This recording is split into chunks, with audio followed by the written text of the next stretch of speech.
আজ আমি তোমাদের পৃথিবীর এমন এক জায়গায় নিয়ে যেতে চলেছি যেখানে প্রকৃতির ছোঁয়ায় ভুলে যেতে বাধ্য তুমি সব।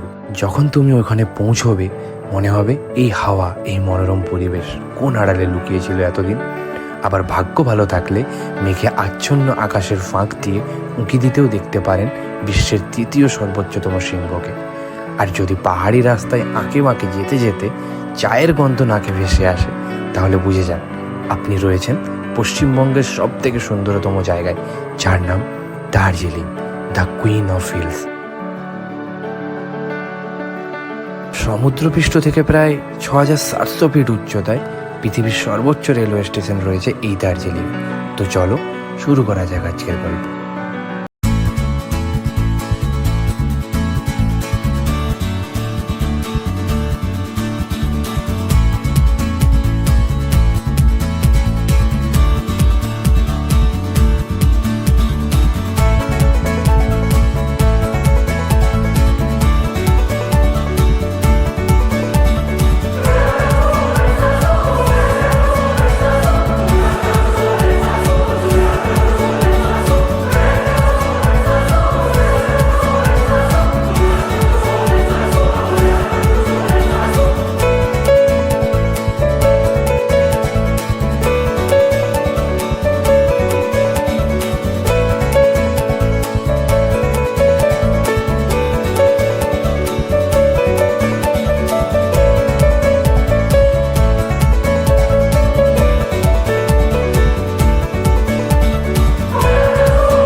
আমার ব্লগে first train blog. So guys, এটা হলো হলদিবাড়ি সুপারফাস্ট এক্সপ্রেস, দার্জিলিং যাওয়ার একটা বে টাইমের ট্রেন, যেই টাইমে গেলে আমাদের মতন ফাঁসবে নিউ জলপাইগুড়িতে রাত্রেবেলা পৌঁছানোর পর। বাস আপাতত ট্রেনের ভিউটা দেখতে থাকো, অসাধারণ লাগছে আকাশটা। ট্রেনটা স্পিড ধরুক, বাকিটা তারপরে দেখাচ্ছি।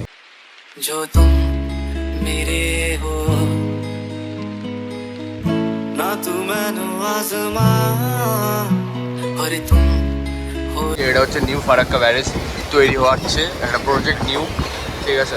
জাস্ট অসাধারণ দৃশ্য লাগছে, সেই জন্য তোমাদেরকে জাস্ট দেখালাম। আর আমি আমার সিটে বসে রয়েছি, অন দ্য টাইম আমাদের ট্রেন চলছে, নো ইস্যু। বাস একটু গরম বেশি।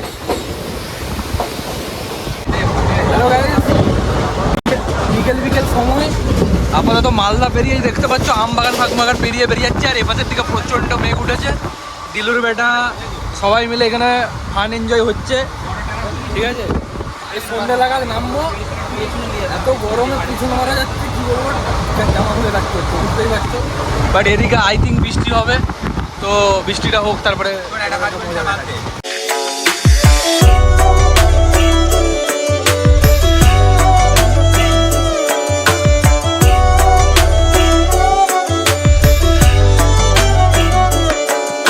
দেখতে পাচ্ছ এখান থেকে চা বাগান, এই যে সামনে যেগুলো দেখছি সেগুলো হচ্ছে আস্তে আস্তে চা বাগান।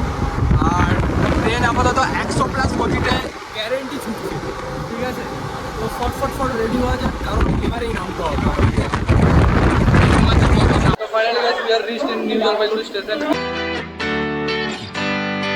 তো আমরা এখন নিউ জলপাইগুড়িতে এসে জাস্ট একটা টি ব্রেক নিচ্ছি। তো এখন আমরা বেরিয়ে পড়েছি একদম নিউ জলপাইগুড়ি স্টেশন থেকে। একটা টোটো নিয়েছি আর এখান থেকে যাচ্ছি আপাতত আমরা শিলিগুড়ি জাংশন। পার হেড 30 টাকা করে পড়েছে, 150 টাকা টোটাল, ঠিক আছে। তো টোটাল ডিস্টেন্স রয়েছে 5 থেকে 6 কিলোমিটার অ্যারাউন্ড। আমি আর অজিত এখন শিলিগুড়ি যাচ্ছি। সাথে এখানে তুফানের বেটা আছে,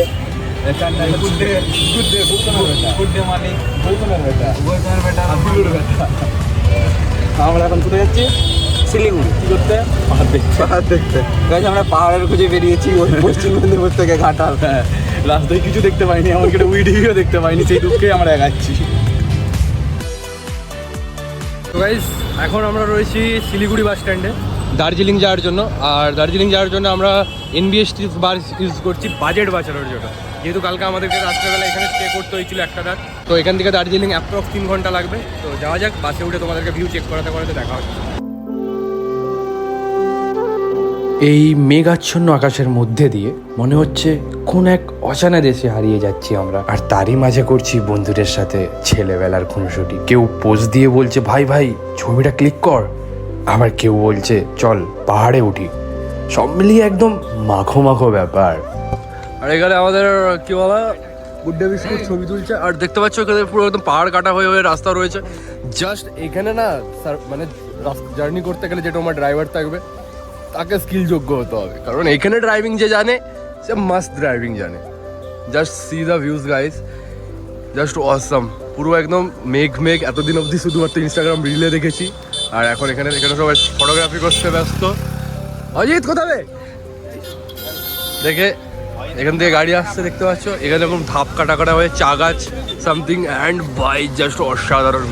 এটা তো আমরা জাস্ট দার্জিলিং ঢুকছি, তার মধ্যে এত সুন্দর ওটা আমি কথা বলছি।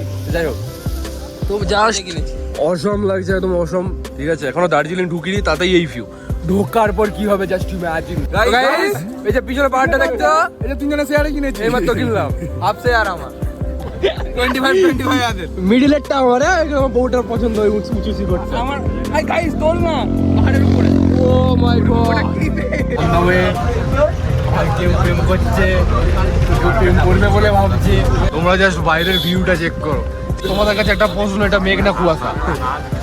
এখানে অজিতাল নাতি বলতে আমরা সূর্যকে পেরিয়ে চলে এসেছি, ওই জন্য এখানে আর রোদ নেই, মেঘ।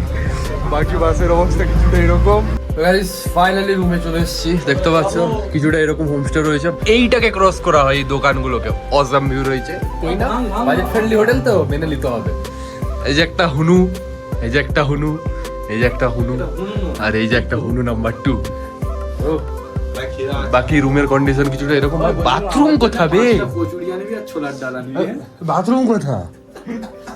কচুরি ছোলার ডাল তোরা তো পান দিবে মুখে মুতে। এরকম হচ্ছে কিছুটা রুমের অবস্থা। তো এবারে খেতে যেতে হবে, ওই জন্য সর্দি হয়ে গেছে। আর উপরে সাল একটা মালের সাথে দেখা হয়েছিল, গায়ে গন্ধ। ওটা গায়ে গন্ধ? আমি ওখান থেকে বসে আমি অর্পণ অটো করে আচ্ছা কোন ব্যাগটা আনতে গেছি, না তো আমার পৌঁছে না। আমি যখন হঠাৎ করে অর্ধেক মালের সাথে দেখা হয়েছে, মালটার গায়ে গন্ধ। বুঝলেন প্রত্যেকটা স্টিক দেখাচ্ছে, আমার তো ওটা হাত দিতেই ঘৃণা লাগছে। আবার কি বলছে স্টিকটা যে কইলা আবার খেতে যাই, তারপর তো এখন জাস্ট খাবারের দোকান খুঁজতে বেরিয়েছি। এখানে আশেপাশে তো কিছু দেখতে পাচ্ছি না, বাট স্টে দেখি যাক কি হয়, কিছু ভালো দোকান পাওয়া যায় কিনা।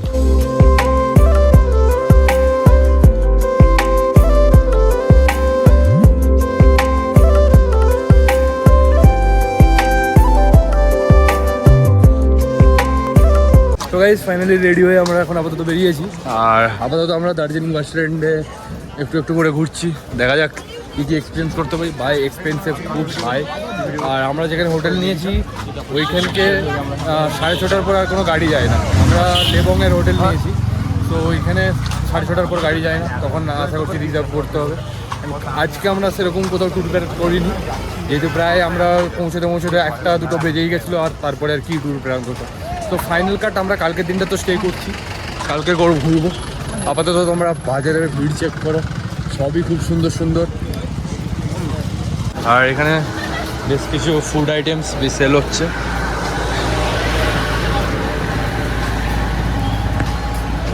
গাইস আমরা দার্জিলিংতে চলে এসেছি, কিন্তু দার্জিলিংয়ে কোথায় ঘুরতে হবে সেটা জানি, বুঝতে পারছো? সো কী করবো আজকে মেল রোড সামথিং ঘোরার জন্য আসছিলাম, বাট কিছু করার নেই। এখানে এরকম সামথিং কিছু একটা জিনিস আবার ভিতরে ঢুকে গেল।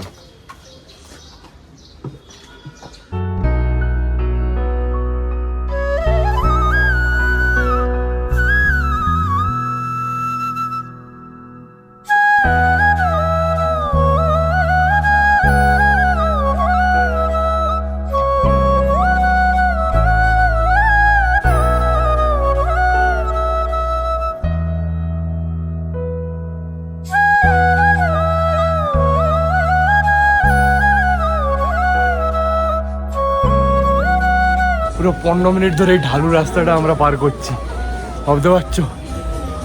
ঘামছি প্লাস তার উপরে হাঁপানি হচ্ছে, ঠান্ডা লাগছে। আর আবার এই ঘামটা ঠান্ডাতে এমন ঠান্ডা লাগছে, ডবল কষ্ট।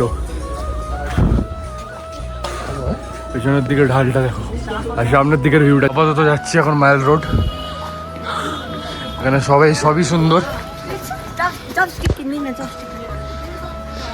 যে পাশেই দেখবে সে পাশেই সুন্দর, তুমি লুটতে পারলেই হলো। Check the height. আমাদের করে যদি এরকম জায়গা থাকতো না, সবাই হাঁপিয়ে 2 দিন বাজার করে আর 4-5 দিন বাজারই করতো না।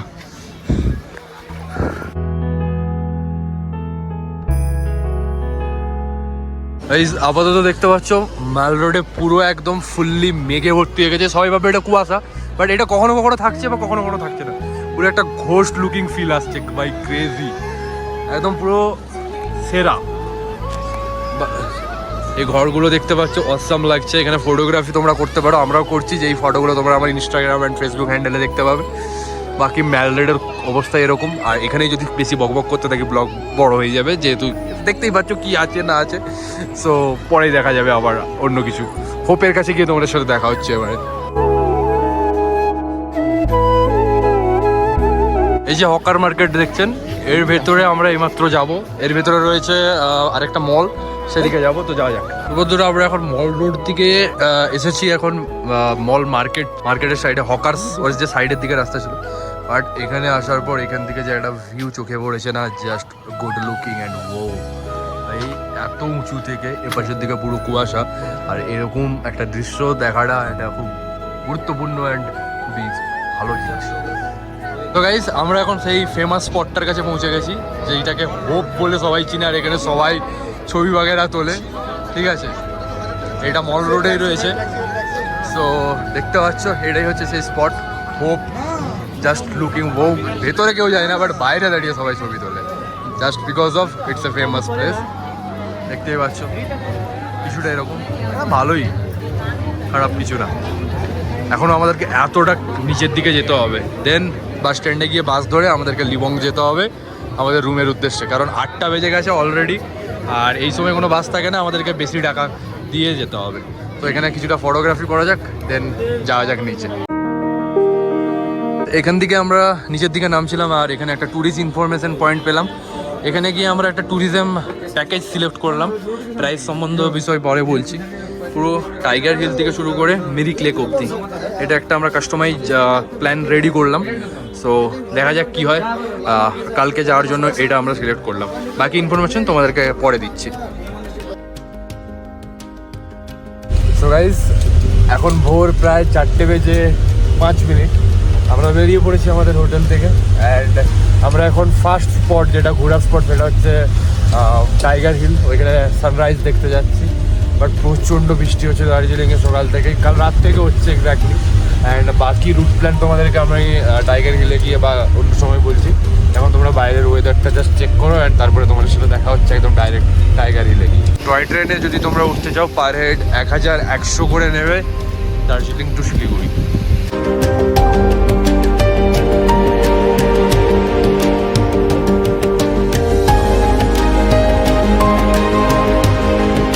আপাতত পৌঁছে গেছি টাইগার হিলের প্রায় মেন দরজায়। এটা হচ্ছে টাইগার হিলের পার্কিং, আর ওই দেখছো উপরে, ওটা হচ্ছে Tiger Hill. Just check out the weather ভাই, একদম fully awesome and fully macho weather. এখন আপাতত রয়েছে টাইগার হিলে, অ্যান্ড তোমাদেরকে আমি এখান থেকে ভিউটা চেক করে, এটা হলো আশেপাশের ভিউ, যেটা আমরা এখানে দাঁড়িয়ে রয়েছি। এটা হচ্ছে সেই দাঁড়িয়ে থাকা স্পটটা, আর এদিকে ওটা যে কাঞ্চনজঙ্ঘা, অ্যান্ড এখান থেকে ভিউটা চেক করো।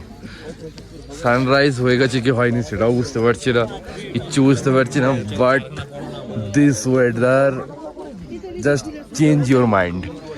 একদম অসাম ভাই, পুরো পাহাড়, অ্যান্ড এখানে একটা চা অ্যান্ড কফি, খুব একটা সুখ।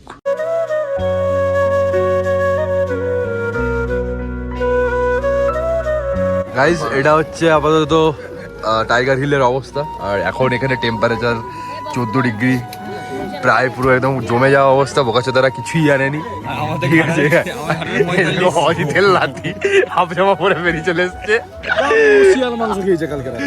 মোটামুটি এখন অব্দি কিছু দেখা যাচ্ছে নি। এদিকে কাঞ্চনজঙ্ঘা দেখা যাবে, আর এদিকে সানরাইজ। ঠিক আছে, আশা খুবই কম, তাও অপেক্ষা করছি কি করা যায়, দেখা যাক। এসেছিলাম টাইগার হিল থেকে কাঞ্চনজঙ্ঘা সানরাইজ দেখতে, বাট ভাগ্যে আমাদের নেই, কিছুই দেখতে পেলাম না। ব্যাক করছি গাড়িতে। এবারে আমাদের নেক্সট ডেস্টিনেশন হচ্ছে মিরিক লেক।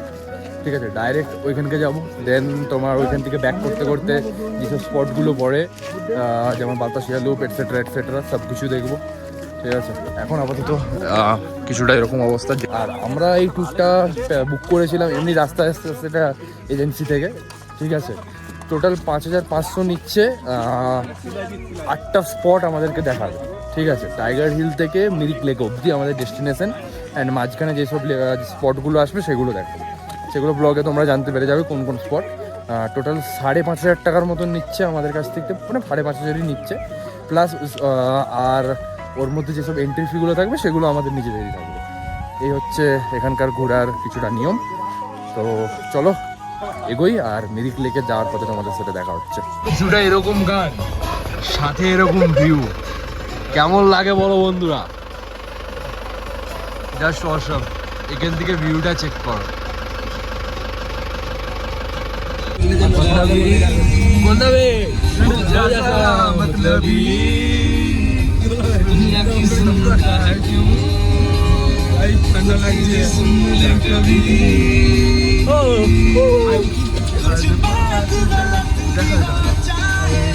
এখন আমরা এসে গেছি পাইন ভিউ পয়েন্টে। এটা আমাদের টাইগার হিলের পর সেকেন্ড ভিউ পয়েন্ট। এটা আমাদের গাড়ি, এখানে কোনো ভিড় নেই, but look at the view guys. এদিকে রয়েছে পাহাড়ের সিন, আর এদিকে রয়েছে পাইন ফরেস্ট। এটা হলো এন্ট্রি, আর ওদিকে এক্সিট রয়েছে। চলো ভেতরে যাওয়া যাক।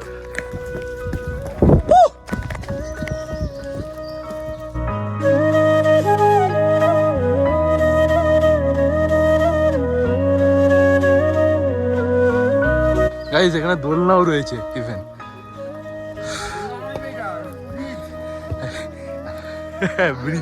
এই লাফাস দ্বীপ আবার আই পড়ে যাবি।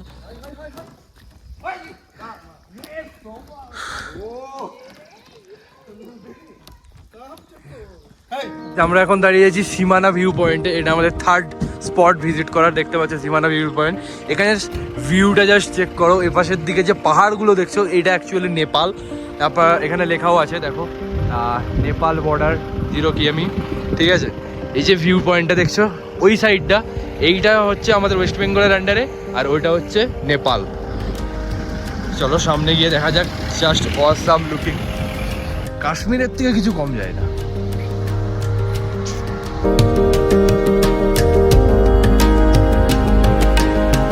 তো গাইজ আমাদের সীমানা ভিউ পয়েন্ট ভিজিট করা হয়ে গেছে।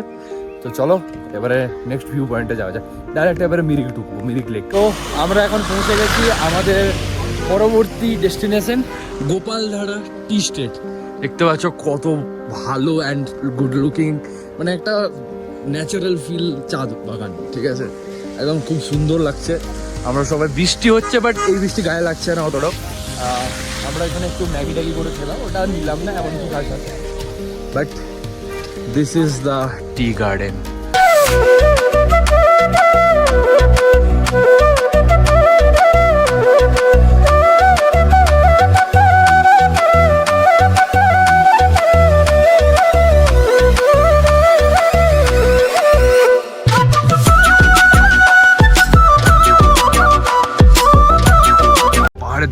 ধাপ কেটে কেটে চাষ করা আছে, যদিও ধাপটা এখানে নেই, বুঝে গেছে বৃষ্টির জন্য,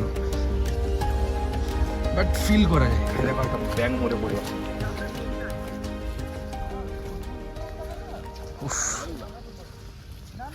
ওই চিতা পাকবে আর আসতে যাবি তুই তোর পদের চুলগুলো ছিঁড়ে খেলে এক গামলা ম্যাগি খেয়েছে বলছি খিদা পাচ্ছে।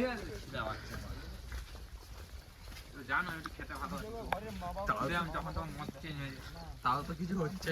হ্যাঁ মানে কেন বলতো এত খাই, মানে মোটাচ্ছি না। মাংস আমি খাই জানি, সপ্তাহে 7 দিনের মধ্যে 5 দিন মাংসই খাই। উঠতে কি কষ্ট বাপরে বাপ, পাফা ভেঙে যাবে। বয়স্ক মানুষ তো উঠতেই পারবে না।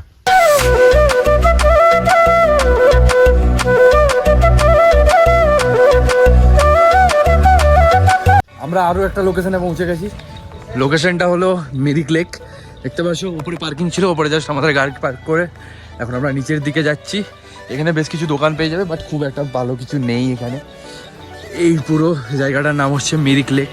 এখানে তোমাদের এন্ট্রি ফিও লাগবে, টিকিট কাটতে হবে, দেন তুমি এন্ট্রি করতে পারবে। এখানে সামান্য কিছু দোকানপাট এটসেট্রা বগেরা রয়েছে, ঠিক আছে। এখানে বোটিং করারও সিন রয়েছে। This is called Mirik lake.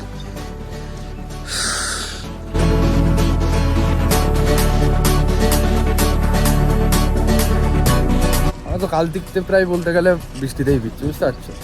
কি আর করা যাবে, একদিনের জন্য এসেছি, শরীর খারাপ হলে হবে, ঘরে গিয়ে হবে। এখন ঘুরে এলাম, এমনিতেই ঘরে হাজারটা কাজ ছেড়ে এসেছি, চাপ অনেক, তাও ঘুরতে তো হবে, না করলে জীবন বাকি এরকম সিন। চলো আগের দিকে যাই, অন্য কিছু নতুনত্ব দেখতে পেলে দেখাচ্ছি। আপাতত মিরিক লেকের যে ভেতরে টিকিট কাউন্টারের ভেতরে যে পার্ক টাইপের করা আছে সেই জায়গাটায় চলে আসছি। এই জায়গাটায় এন্ট্রি করতে তোমাদের লাগবে 20 টাকা পার পারসন। এখানে একটা ব্রিজ মতো করা রয়েছে, আর ওই সেই দূরে লেখা আছে আই লাভ মিরিক। এখানে তোমরা এসে ফটো তুলতে পারো। অ্যান্ড চলো, আর সেরকম কিছু দেখতে পাচ্ছি না, যেটা দেখতে পাচ্ছ খালি চোখে ব্যাস এতটুকুই। নট সো স্পেশাল রাইড রয়েছে না, রোপওয়ে। রোপওয়ে এখানে নেই, অন্য একটা জায়গায় রয়েছে রোপওয়ে। আমরা এখন মিরিক লেকের উপরে একটু হালকা করে ট্রেকিং করছি বন ঝাড় দিয়ে। এখানে যদি আমাদের গ্রামের ছেলেগুলো এরকম পরিবেশ পেত না, এই জায়গাটা পুরো একদম সাধুর মাত হয়ে যেত আমাদের এখানে, বুঝতে পারছো। যাই হোক বন্ধুরা, আমরা এখন চলে এসেছি আই লাভ মিরিকের কাছে। দেখতে পাচ্ছ এখানে এটা একটা মিরিক লেক রয়েছে। ওই ব্রিজ দিয়ে আমরা এই সাইড দিয়ে এই সাইড দিয়ে ঘুরতে সব ছবি টবি তুলতে এখানকে আসছি। আর এখান থেকে look at the view guys, মানে পুরো পাহাড় কেটে কেটে কত সুন্দর করে ঘর করা আছে। আর আমাদের ওইখানে রাজমিস্ত্রিরা তো সালা সমতলেই ভালো করে ঘর করতে পারে না, এরকম অবস্থা। This is called Mirik lake. চলো এখানে আর ভিডিও বাড়াচ্ছি না, এটাই মিরিক লেকের সিন রয়েছে। এরপরে যেখানে যাচ্ছি সেখানে গিয়ে একবারে তোমাদের সাথে দেখা হচ্ছে, বিকজ ভিডিও বড় করে লাভ নেই ফালতু গিয়ে। সো গাইস, এখন আমরা পৌঁছে গেছি পশুপতি মার্কেট। এটা সাধারণত পড়ে নেপাল বর্ডারে, ঠিক আছে।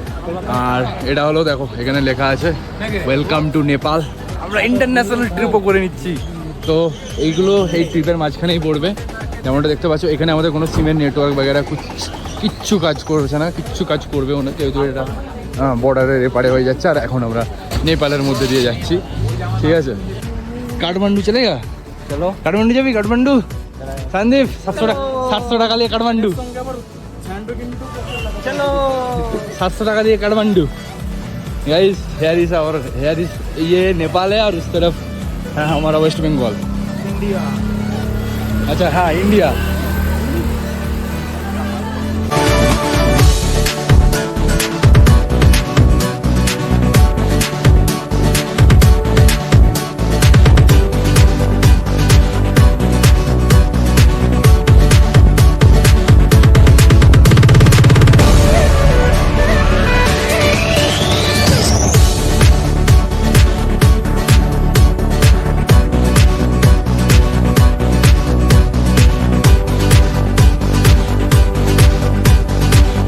টাকায় যদি ইন্টারন্যাশনাল ট্রিপ করতে চাও আমাদের সাথে আসো, যোগাযোগ করো, ঢুকিয়ে দেবো। 3,500 হবে, কিন্তু তোমাদেরকে ইন্টারন্যাশনাল ট্রিপ করিয়ে দেবো, ঠিক আছে। বেনামাজির সঙ্গে দেখা করো। আমাদের 5,000 টাকা হয়ে যাচ্ছে, 4.5 হয়ে যাবে। 500 টাকা হিডেন ফিস গুলো বলে দিচ্ছি কেন? ওগুলো বলতে হবে। জিম জ্যামটা আছে, তাহলে বেনামাজির সঙ্গে দেখা করো। এটাকে বলে সাধারণত পশুপতি মার্কেট, ঠিক আছে। বাট মার্কেটের মধ্যে সেরকম খুব একটা কিছু দেখতে তো পাচ্ছি না। তো ওই যে ঘুরাবে, তো এই সব কথা বলেনি। এইটা বলছি Nepali market, heavy market.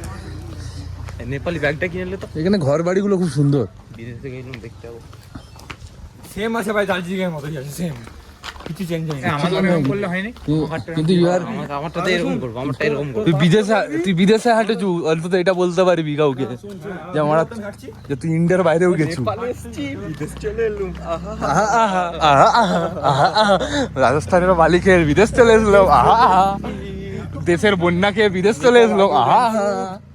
Friends Nepal আগে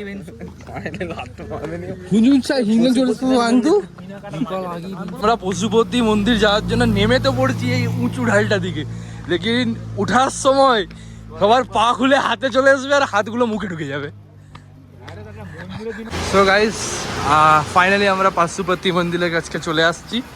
এবারে এটা হচ্ছে ট্যাক্সি ড্রপ লোকেশন। আবার তোমরা নেপাল বর্ডার থেকে ট্যাক্সি করে আসো, আমরা যেটা হেঁটে আসলাম, তাহলে তোমাদেরকে এখানে ড্রপ করবে অ্যান্ড এই রাস্তা ধরে সিধা উঠে পড়বে এই পশুপতি টেম্পলে যাওয়ার জন্য। নেমে তো পড়েছি, এবার উঠতে খুব শেখা হয়ে যাবে, এটাই একটা প্রবলেম। ঠিক আছে, এটা হচ্ছে পশুপতি মন্দির, চলো ভেতরে যাওয়া যাক।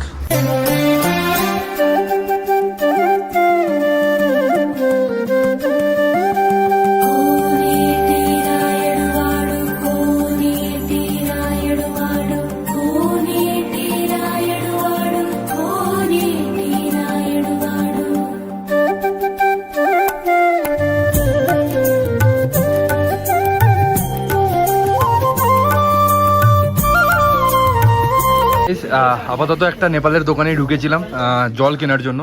সো এখানকে আসলাম আর দেখো এখানে একটু কারেন্সি এক্সচেঞ্জ করে দেখলাম। আমরা এখানে 50 টাকা এক্সচেঞ্জ করেছি জাস্ট ফর শো অফ। গ্রামে যাওয়ার পর 10 টাকার নোট আছে, 5 টাকার নোট আছে, 20 টাকার নোট আছে। ঠিক আছে, বাকি এগুলো হচ্ছে তোমার নেপালের প্রোডাক্টস, যেগুলো আমাদের ওইখানে দেখতে পাওয়া যাবে না। এমনটা দেখতে পাচ্ছ, নানা রকমের জিনিস রয়েছে। চলো এখান থেকে বেরিয়ে তারপরে দেখা হচ্ছে। এখানে সব কিছুই ওপেনলি প্রায় যেমনটা বলেছিলাম, আসার পর থেকে একটাও একটু ভালো খাবার খেতে পারিনি। ঠিক আছে, কোনো জায়গায় অ্যাজ এক্সপেক্টেড ফ্রাইড রাইসটা খাবার কথা ভেবেছিলাম, বাট কাঁচা লাগছে। ঠিক আছে,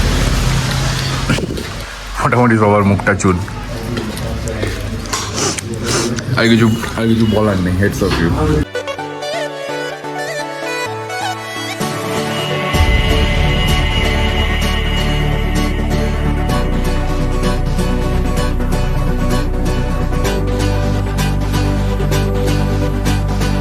এখন আমরা ঢুকছি বাতাসিয়া লুপে।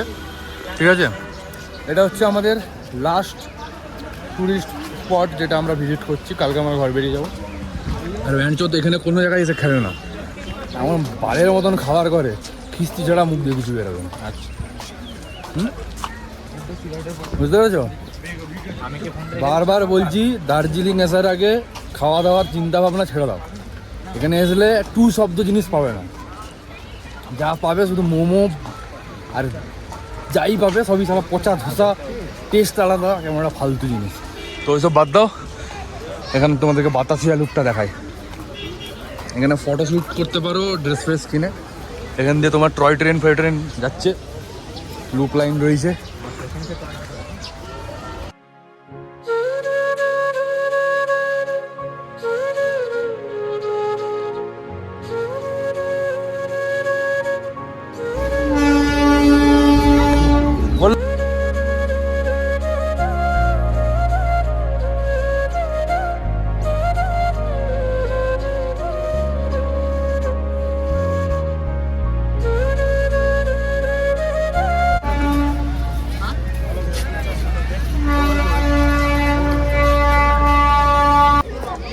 কাঞ্চনজঙ্ঘা দেখা যাবে নাকি?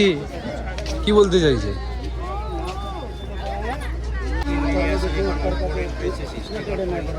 इधर गाड़ी नहीं जाता है, दूरी से लोग उठाते हैं, पूरा देखा है। लाल सफेद को देख रहा है। देखिए बाइक को